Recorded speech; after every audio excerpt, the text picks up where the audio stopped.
Okay, second video, continuing off of that first one. Yeah, too much heat, too much traffic, was sweating out, felt dehydrated as heck. After 2 hours in 100-degree heat with your V-twin engine on there, it's like, yeah, no. These, I mean, motorcycles in general, their engines just emit so much freaking heat, but nothing like an air-cooled engine that's gonna burn your leg when you're already suffering from the pavement being over 100 and then the sun beating down on you. That's another thing. I felt like this was gonna overheat yesterday in the traffic.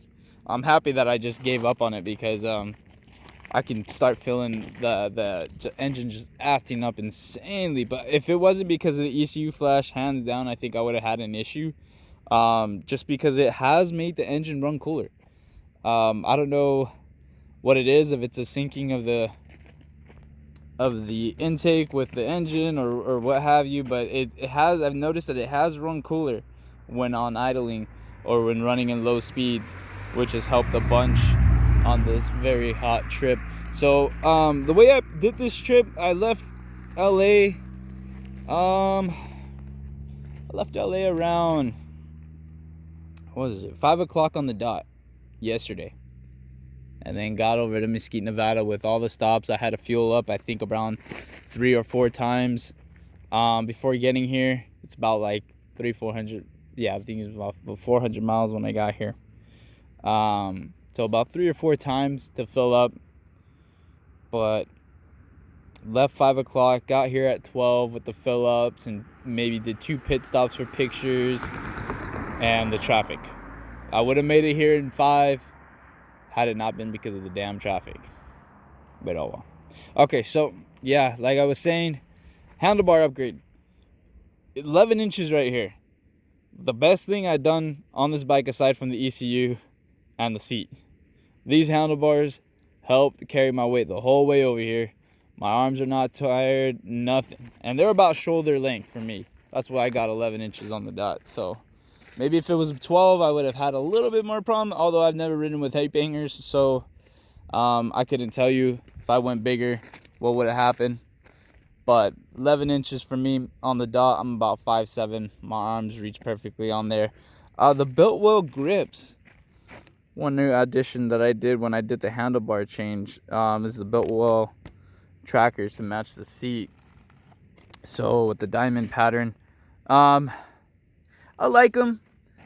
They're not as sticky as the stock grips though. It's one thing you'll notice is that it's really easy to slide your hand off of them even when wearing gloves.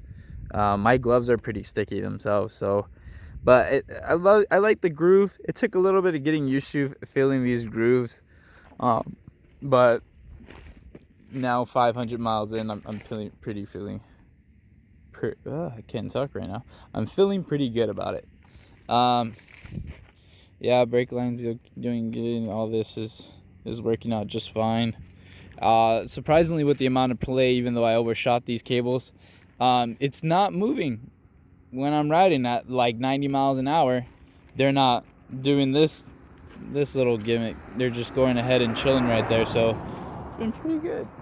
I really like the setup I have right now. I think it's perfect. I mean, there's only going to be a handful of mods, like getting rid of these blinkers up front, maybe doing some bullet blinkers in the back, doing the fender eliminator kit. That plastic piece, it's bugging the crap out of me, so I will get rid of that. I just haven't found what I want to do. For a while, I was set on doing a side mount. Now I want to keep it on the back, but I want to get like maybe a Harley light where it has the light where you can still light up the license plate and a brake light at the same time. Haven't looked into too much in regards to that, but I just think it looks the cleanest because I want this fender. I want this to show the lip right here. I remove this plastic and have this clean, so it sort of has like that short bobber look fender in the back. But we'll see what happens. I'm taking my time with it. I've already done so much with the bike. I feel like now I can start going a little bit easier and not spending so much money on it. I'm actually looking at another project of doing. Haven't decided what type of bike or anything like that, but go ahead and I'll figure that out. Yeah, just a quick little update. 500 miles on this trip, ECU. Everything's been working beautifully. Who says that Yamaha bolts can't go long distance? Forget them. I carry an extra 1 gallon tank on here. When it was packed up, I'm gonna go pick it up and I'll show how everything was set up on the Sissy bar.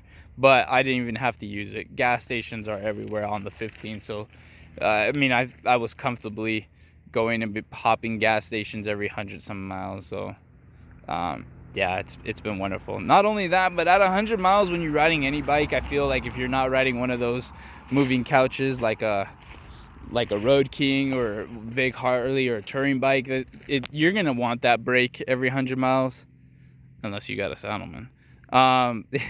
Because honestly, I can go hundreds of miles without stopping with that seat, man. It's so, it feels so good on the tush. Yeah, you're gonna want that brake if you're gonna plan to do it on any little tiny Sportster looking bike, or anything really that's not a touring bike that's not meant to handle these miles. But non-stop yesterday, if it wasn't because of the damn traffic, I would have been here 5 hours on the dot over in Mesquite, Nevada. Yeah, love my bike, love doing this trip. It is beautiful scenery. I should have done a video when I was in Utah, but maybe I'll attach a photo or something.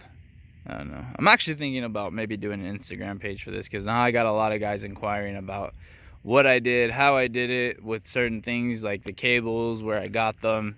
Actually, I think I might have posted a link for this. If not, I'm just going to tell you right now. Barnett cables, Spiegler front line. This is plus 13 inches right here. Plus 12 on the brake cable. Do you have to remove the gas tank? Not to run the throttle cables, but to run the clutch you do. Yeah, the clutch is Barnett also. So if you're gonna extend your bars, just remove the gas tank. Don't bother trying to fit it under here and go down. This is a super easy run, but there's no point in scratching your gas tank. If you just remove the tank, you're gonna have to do it anyways. Super easy. Only about 2 electrical plugs, and you got your front for your gas, your rear hose for your gas, and then your I'm drawing a blank right now. I'm dying of, first off, heat and then exhaustion. Been only going off of like 4 hours of sleep since 2 days ago. It's just been having a problem sleeping. Fuel pump, and then you got 2 electrical cables. Super easy, all on this side, and then the 1 electrical cable is actually in the middle, about right here. It's just you unplug it, disconnect everything, take it off. You got two little bolts right there. That's it. And then 2 rubber little holders, grommets, whatever you want. I don't know what they're called, but they're stoppers, I guess. I don't know. They're all right here. You just go ahead, lift up the back of it, shimmy and shake it, pull it out, and that's it. Yeah, definitely worth the upgrade. Like I said, these are 11-inch handlebars. I got them off some dude that builds bikes in San Pedro. Really cool guy. He gave me from like 20 bucks. They're used. They so happen to be the size I wanted. So I couldn't tell you what these things are. I think he said they came off of a Harley. As long as they're 1 inch, it doesn't matter. 1 inch, no dimples, it doesn't matter. You should be good to mount these things on there, because that's all you need is a 1-inch handlebar.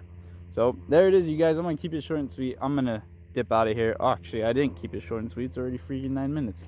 All right, well, if you guys have any questions about stuff you're doing to your guys' bolt, or if you guys want links or anything like that, I'm going to try to post it inside the description. But if there's anything further, you just guys comment. All right.